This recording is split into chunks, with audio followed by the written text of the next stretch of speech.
Hello साथियों, स्वागत है एक बार फिर से आपके अपने चैनल ज्ञान ज्योति स्टडी सेंटर पर। आज हम यहाँ बात करेंगे क्लास 10th की हिंदी में सूरदास जी का जीवन परिचय। अभी तक हमने हिंदी पढ़ी ही नहीं, क्यों ये सोचते रहे कि हम हिंदी कब से पढ़ेंगे, दिसंबर से पढ़ेंगे, फिर भी पढ़ना स्टार्ट नहीं की। क्यों? क्योंकि हमें एक अच्छा गाइडेंस नहीं मिला। आज हम आपके लिए लेके आ चुके हैं सूरदास जी का जीवन परिचय, जो कि आपको अवश्य याद हो जाएगा। आपको दोबारा पढ़ने की जरूरत नहीं पड़ेगी। क्यों? क्योंकि मैं आपको बाद में बताऊंगा फ्लो चार्ट, जिससे आपको पूरा का पूरा याद हो जाएगा और आपको ज्यादा दिनों तक आपके दिमाग में बना रहेगा। तो शुरू करते हैं। जीवन परिचय सूरदास जी का क्या कि सूरदास जी का जन्म कब हुआ था? 1478 ईस्वी में आगरा से मथुरा जाने वाली सड़क के पास कहाँ हुआ था? रुनकता नामक ग्राम में हुआ था। कई विद्वान इनका जन्म स्थान दिल्ली के निकट सीही गांव में मानते हैं। कहां पर मानते हैं? सीही गांव में मानते हैं। ये जन्मांध थे या नहीं? क्या ये जन्मांध थे या नहीं? जन्मांध का अर्थ होता है कि जो जन्म से अंधा हो। ये जन्मांध थे या नहीं, इस विषय पर क्या है? अनेक मत हैं। इस बात पर अनेक मत हैं। ये बचपन से ही विरक्त हो गए और गौ घाट में रहकर विनय के पद गाया करते थे। एक बार बल्लवाचार्य जी, कौन? बल्लवाचार्य जी, जो कौन थे? इनके गुरु थे। बल्लवाचार्य जी कहाँ पर रुके? गौ घाट पर रुके। एक बार बल्लवाचार्य जी गौ घाट पर रुके। वहां सूरदास ने उन्हें क्या गाकर सुनाया? एक स्वरचित पद गाकर सुनाया। वहां बल्लवाचार्य जी को सूरदास ने क्या किया? एक स्वरचित पद गाकर सुनाया। बल्लवाचार्य जी ने इनको क्या? श्री कृष्ण की लीलाओं का गान करने का सुझाव दिया। फिर सूरदास बल्लवाचार्य के शिष्य बन गए। क्या बन गए? शिष्य बन गए। किसके? बल्लवाचार्य के शिष्य बन गए और श्री कृष्ण की लीलाओं का गान करने लगे। बल्लवाचार्य ने इनको गोवर्धन पर बने कौन सा एक मंदिर था? कौन सा? श्रीनाथ। श्रीनाथ मंदिर में कीर्तन के लिए रख लिया। सूरदास जी ने अपना संपूर्ण जीवन श्री कृष्ण की लीलाओं का गान करने में व्यतीत कर दिया। क्या? अपना संपूर्ण जीवन श्री कृष्ण की लीलाओं का गान करने में व्यतीत कर दिया। अंततः सूरदास जी की मृत्यु 1583 ईस्वी में हुई। इनकी रचनाएं हैं सूरसागर, सूरसावली और साहित्य लहरी। मैं आपको बता दूं, उनका जीवन परिचय आता है 3 नंबर में पूछा जाता है और जो रचनाएं हैं वो 2 नंबर की आती हैं। ऐसे हमारा जीवन परिचय कितने? 5 नंबर का हो जाता है। और मैं आपको एक इंटरेस्टिंग बात बता दूं कि हर वर्ष पेपर में कोई से ना कोई दास पूछे जाते हैं। जैसे पिछली बार ही देख लो, कौन पूछे गए थे? तुलसीदास पूछे गए थे। तो इस बार चांस है कि सूरदास जी पूछे जा सकते हैं, इसलिए ये आपको तैयार करना है। अब हम जानेंगे इसके फ्लो चार्ट। आइए जानते हैं इसका फ्लो चार्ट। अगर आप इसका स्क्रीनशॉट लेना चाहें तो ले सकते हैं।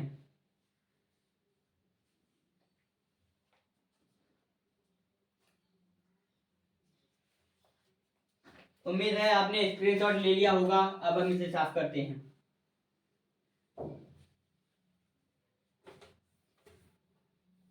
अब हम जानेंगे सूरदास जी के जीवन परिचय, वो भी फ्लो चार्ट से।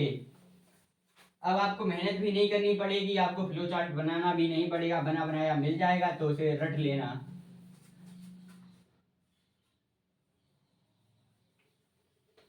अगर अभी तक आपने सब्सक्राइब नहीं किया है तो सब्सक्राइब भी कर लें। आइए अब हम जानते हैं इसको फ्लो चार्ट से।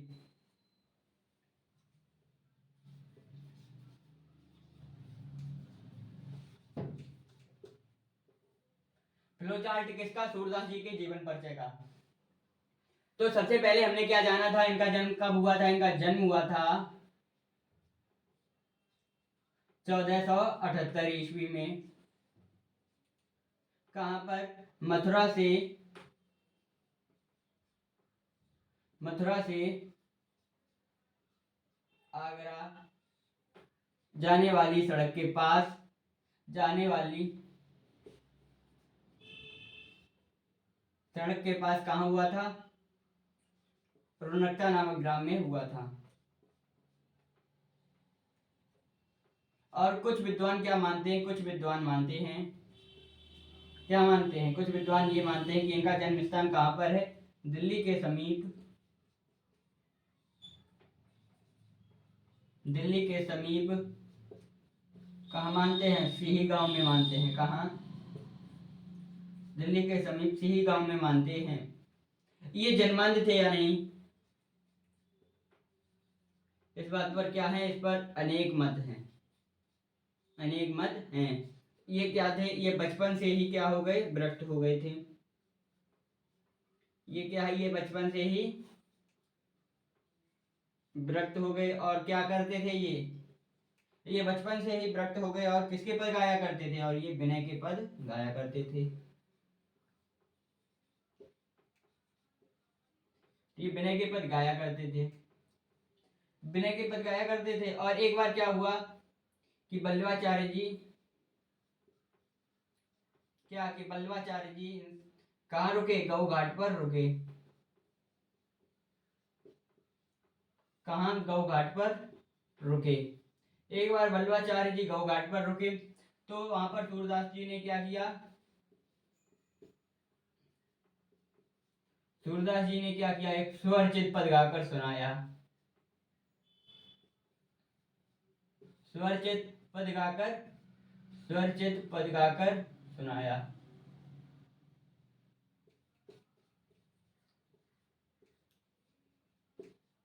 गाकर सुनाया।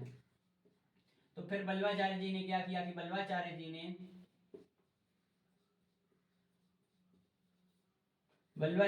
ने इन्हें श्री कृष्ण की,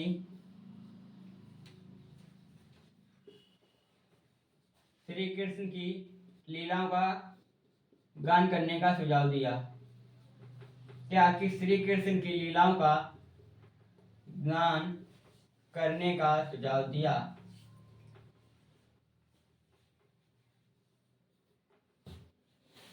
श्री कृष्ण की लीलाओं का गान करने का सुझाव दिया।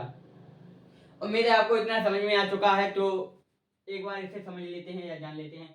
क्या कि सूरदास जी का जन्म कब हुआ था, 1478 ईस्वी में हुआ था। कहाँ हुआ था, मथुरा से आगरा जाने वाली सड़क के पास रुनकता नामक ग्राम में हुआ था। कुछ विद्वान क्या मानते हैं, इनका जन्म स्थान दिल्ली के समीप से ही गांव में मानते हैं। ये जन्मांध थे या नहीं, इस विषय पर अनेक मत हैं। और ये बचपन से ही विरक्त हो गए थे और ये क्या करते थे, ये गऊ घाट पर विनय की पद गाया करते थे। एक बार बल्लवाचार्य जी गौ घाट पर रुके तो वहां पर क्या हुआ, सूरदास जी ने उन्हें एक स्वर चितपद गाकर सुनाया। बल्लवाचार्य जी ने क्या किया, सूरदास को श्री कृष्ण की लीला का गान करने का सुझाव दिया। उम्मीद है कि इतना आपको समझ में आ चुका और बढ़ते हैं आगे। क्या कि लीलाओं का गान करने का सुझाव दिया। फिर सूरदास जी ने क्या किया, सूरदास जी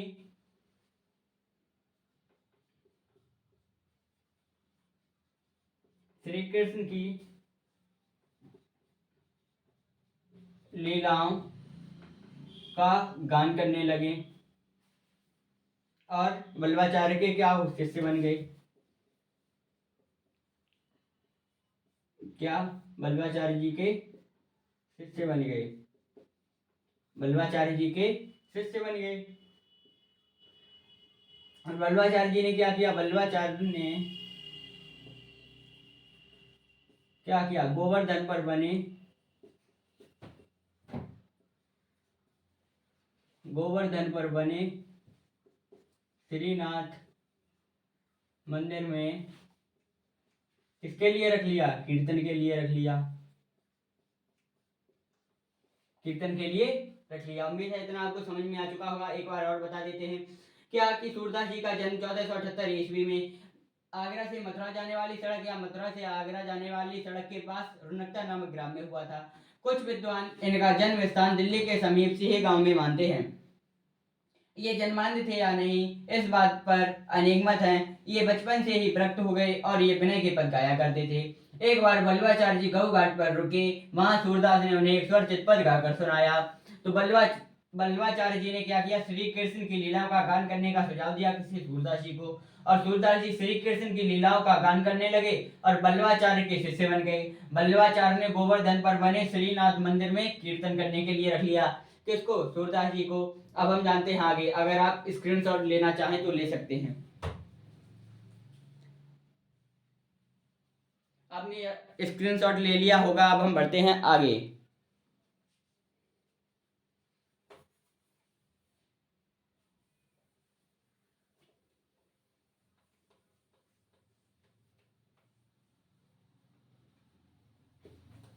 कीर्तन करने के लिए रख लिया और इन्होंने क्या किया, संपूर्ण जीवन,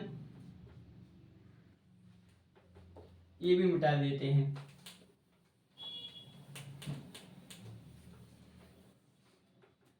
के लिए रख लिया। तो इन्होंने क्या किया, अपना संपूर्ण जीवन किसमें व्यतीत किया, इन्होंने संपूर्ण जीवन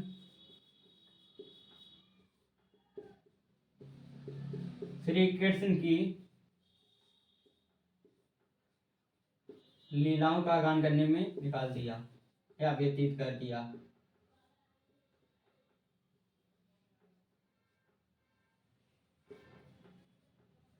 गान करने में क्या कर दिया, व्यतीत कर दिया, व्यतीत किया।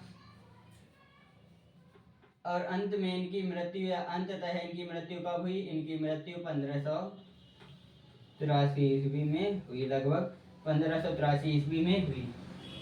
ये हो गया सूरदास जी का संपूर्ण जीवन परिचय और इनकी रचनाएं हैं। अब हम इनकी रचनाएं भी जान लेते हैं। इनकी रचनाएं हैं सूरसागर,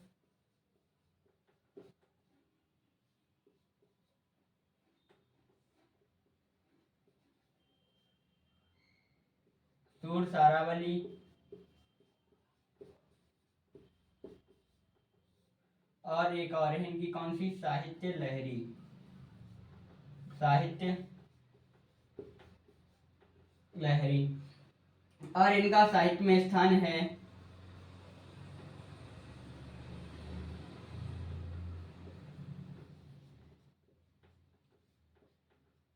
इनका साहित्य में स्थान आप कमेंट में बताओगे।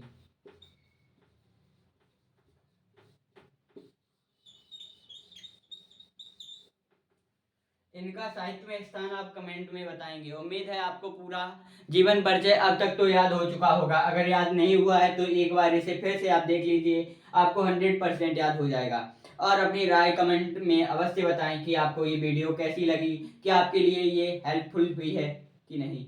और बिना सब्सक्राइब किए नहीं जाना है आपको। धन्यवाद।